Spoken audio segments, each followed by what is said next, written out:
Ubisoft just kind of sucks right now. I think we can all agree that recently Ubisoft just isn't that great. I mean, a lot of pretty big companies right now aren't exactly doing the best, but let's be honest with ourselves, Ubisoft is the funniest to make fun of out of all of them. Now, to begin with, why I'm even making this video to begin with? Well, quite frankly, it's kind of funny to make fun of big corporations like Ubisoft who pump out shit and expect us to buy it all the time for ever increasingly ridiculous prices. I mean, come on, £70 for a game that's just plain bullshit? Like Skull and Bones, which I will be talking about in this video. It's fucking ridiculous. I think you'll agree with me here that we're all pretty fed up of companies doing this type of shit. Not that this video is going to change anything. I know my place. My opinion means fucking nothing, but, you know, I'd still like to share, you know, just some of the more bullshittery that the company's been doing recently. Or maybe not bullshittery they've been doing, but just how bad their games are right now. First things first, you guys remember when they said gamers need to get more comfortable with the idea that they don't own the games they buy, alongside their plans of literally deleting your account, which could have hundreds of pounds sunk into it because you didn't sign into the account that month, which is completely terrible. Not only is it simply just scummy trying to force you into playing its games every now and again, with most of them containing so many I can't say that fucking word, microtransactions to suck every penny out of you, but it's also just fucking wrong. Like, why the fuck should they be able to take away something that I paid good money for just because they want to? It's essentially just because they feel like they can, so they do it. Because fuck you, you paid us good money for this, but we're angry you haven't spent even more money recently. I was watching a video earlier made by Accursed Farms, which made a very good comparison. When I walk down the street, I like how people don't usually run up to me and try to take the clothes off my back, because it's generally understood that those are mine and belong to me. Because this idea from Ubisoft is just straight up theft. The stores don't tend to come back to your house and take back the things you paid for and not give you back anything in return just because you didn't go to their store within the past month. It's crazy to think that the executives or the people making the decisions thought that this could in any way, shape or form be a good idea. Speaking of bad ideas, with its brand new quadruple A Skull and Bones game having been released for an eye-watering $70, you'd think it'd be one of the best pirate games ever made. Now, if you couldn't tell by my somewhat sarcastic tone there, it's not. Skull and Bones' release and its reception has been just one of the worst in gaming history. I mean, I don't think I know anyone who's actually enjoyed this game. I wouldn't say the worst, though. I think we all remember how Cyberpunk 2077 looked on release, and I think we know just how bad Fallout 76 is. Speaking of which, how long has that game been? 6 years?!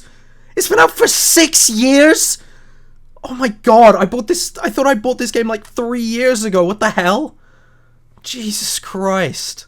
I still regret buying the fucking super mega deluxe version of that. Jesus Christ. I mean, I got the helmet. Gotta love the fucking helmet, you know, the one that faced the mold problems. But hey, you know, cool fucking... Look, Fallout! Fallout helmet, oh my god! Jesus Christ. Anyway, where was I? Skull and Bones. What an utter fucking shit show, man. Like, how do you miss so hard? For those of you who don't know, in Skull and Bones, you don't really play as your pirate in the game, even though, you know, you go through the, oh, look, here's your pirate, oh, look, you're a pirate, oh, yippee! But instead, you sort of play as the entire ship, sort of like how you would control your ship in Assassin's Creed Black Flag, which is pretty good. I mean, Black Flag is one of the best in the series. I don't know how they, like, missed so hard. They made one of the best pirate games ever with Assassin's Creed Black Flag, and then they made this, which is like a copy of it, but not because it's shit. I don't understand, man. How do they fuck up this bad? A big reason why I personally don't like the game is because you don't really control your character outside of walking around an island. Just guess how much it costs to fully clothe your pirate in the game using its special currency you have to buy.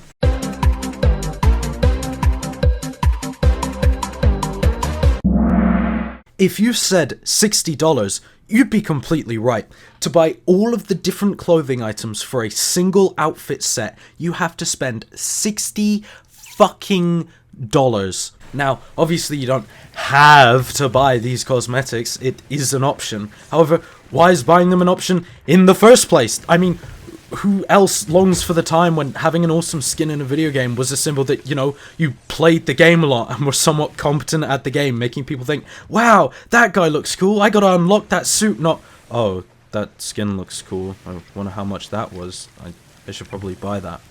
And unfortunately, it appears that that's the direction everything's going nowadays. Just companies trying to squeeze out every penny from the players. Hell, just look at the recent Tarkov drama. And it's not even just their newer shit anymore, but their older games I used to like, are slowly becoming more and more scummy. Rainbow Six Siege and For Honor, 2 games that I used to play all of the time, now have battle passes, another practice I absolutely despise. Siege is just becoming worse and worse. I mean, in a game where it's 5-a-side combat, do you really need 50 operators on each side? It's just obsessive. It's no point. Well, of course, there is a point, you know, you gotta fork over the money to get the newest hero, because they're always fucking broken. I mean, For Honor, every single time, without fail, whenever a new hero is released, they are the best hero in the game, and you gotta pre-order it with your special dollars just so you can play it early and win, because, you know, it's not really a fair fight where skill matters if your character is just objectively better than theirs. And don't give me that bullshit where it's like, oh, it doesn't matter how much money some people spend. If you have enough skill, you should be able to win anyway. If you're playing Minecraft with your friend and they paid £5 and suddenly they had a rocket launcher and started killing you with it, you wouldn't have much fun, would you? Anyway, the Assassin's Creed games. Oh my god, the Assassin's Creed games. Did anyone enjoy, let alone play Mirage? That game was supposed to, like, bring it back to the originals when it was pretty good, and it just falls flat. The RPG games sucked. I mean, well, a lot of divide between the two people. I hear a lot of people saying, oh, they sucked. A lot of people saying, oh, they were amazing. I enjoyed Valhalla, but I know a couple fans who didn't. Odyssey, there's just nothing to do. It's too big. And Origins, I just never really cared enough to know about it. Was that any good? Pretty good reviews on Steam. I'm going to assume it was alright, but still, I wouldn't say these games are, you know, the best. They're just not that interesting. I haven't finished Valhalla, and I don't really want to. I've barely finished Odyssey, but I really had to try to finish Odyssey. It was just so boring. Oh my god. Watch Dogs Legions. I mean, come on. Watch Dogs Legions.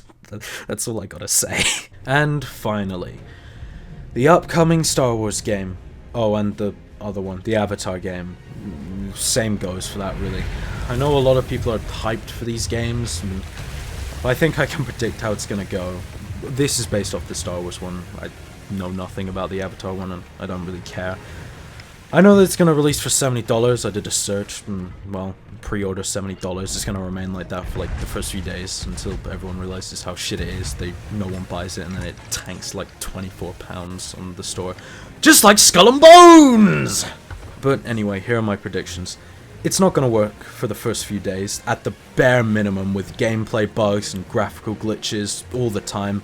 I wouldn't be surprised if there was just a part of the game that was completely unplayable, just like a huge section in like a side quest that's just unplayable because it doesn't work. The only thing that will work perfectly will be the in-game store, in which the only good outfits in the entire game will cost a bare minimum of $10 a piece. The gameplay will be a boring bullet sponge cover shooter, with the cover systems being so basic and boring that you probably won't even have to use them. The dialogue will be stiff, the characters will be lifeless and uninteresting, and the prediction I think is least likely, but it wouldn't surprise me if it was, it'll be a live service game for absolutely no fucking reason whatsoever, with some bare bones multiplayer elements that will quote unquote justify it being a live service. Why do people like live service? Well, no one likes live service. Why do companies keep doing live service? It's so dumb. It put me off Helldivers 2, a game which I actually quite love. I might do a more in-depth video on that game. But the end protect thing with its, like, you know, going into your computer level antivirus or anti-cheat, whatever, and it being a live service, it puts me off. When I hear a game's live service, I don't think, oh, that means, you know, content's gonna be flying out the wazoo.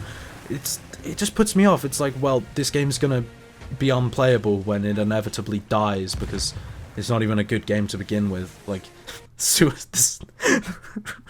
the Suicide Squad game. Oh my god, I gotta do a video on how shit that was. Jesus Christ. But yeah, you know, nothing I can do to change it. I'm just a small voice in a very large pond.